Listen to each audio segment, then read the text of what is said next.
Maintenant que tu sais quelle est l'importance d'une ligne éditoriale pour ta stratégie digitale, il va être question pour toi maintenant d'implémenter ou de concevoir ta ligne éditoriale ou de définir ta ligne éditoriale. Bonjour à tous, bonjour à toutes, j'espère que vous allez bien, moi je vais super bien.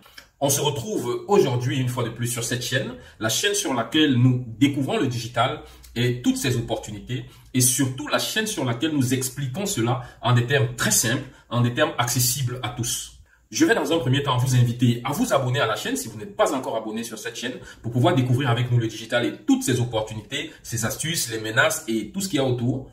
Et je vais également vous inviter à cliquer sur le bouton de notification pour ainsi être tenu informé chaque fois que nous allons publier une nouvelle vidéo, un nouveau contenu sur cette chaîne. Je suis Ada Mbita Ariel Nathan, Digital Project Manager.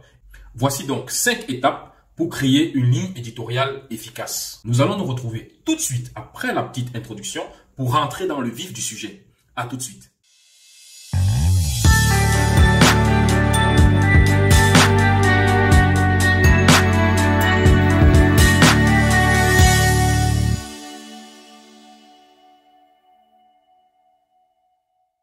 Mettre en place une ligne éditoriale peut sembler compliqué, mais en suivant quelques étapes, cela devient beaucoup plus facile.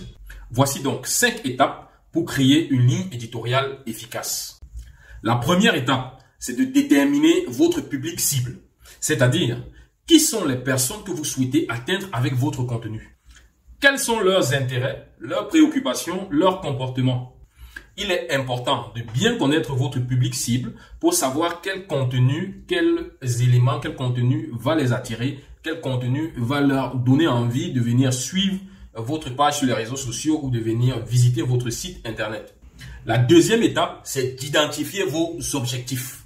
Il s'agit ici de déterminer ce que vous souhaitez accomplir avec votre contenu. Voulez-vous informer, divertir, convaincre, éduquer, etc. Tout dépendra de vous. Vos objectifs sont importants car ils vont influencer le style et le ton de votre contenu. La troisième étape, c'est de choisir vos thèmes ou vos thématiques.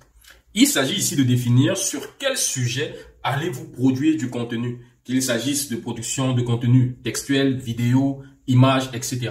Vous devez définir quelles sont les thématiques sur lesquelles vous allez produire ce contenu-là. Ces thèmes doivent être en lien avec vos objectifs et intéresser votre public cible. Par exemple, si vous êtes un blog de mode, une des thématiques pourrait être les tendances de saison. Si vous êtes peut-être un gamer, la thématique pourrait être les nouvelles sorties de jeux vidéo ou bien tout ce qu'il y a autour des news du jeu vidéo ou bien de la tech de manière générale. Donc voilà quelques exemples de thématiques pour votre contenu. La quatrième étape, c'est de déterminer votre style et votre ton. Il s'agit ici de déterminer comment vous allez vous adresser à votre public cible.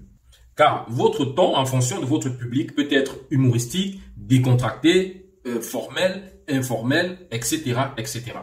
Sachant que ce ton et ce style doivent toujours être en relation ou bien en cohérence avec vos objectifs et votre public cible. Le style concerne la manière dont vous allez présenter votre contenu.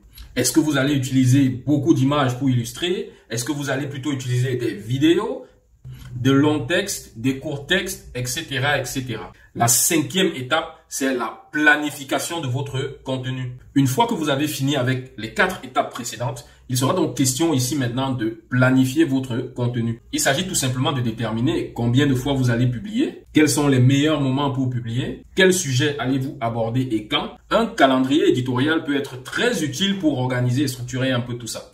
Il était donc question dans cette vidéo de vous présenter un peu 5 étapes que vous devez utiliser pour mettre sur pied votre ligne éditoriale. Nous vous remercions pour votre attention. Nous vous invitons une fois de plus à vous abonner à la chaîne si vous n'êtes pas encore abonné et à cliquer sur le bouton de notification pour être informé chaque fois que nous allons publier une nouvelle vidéo.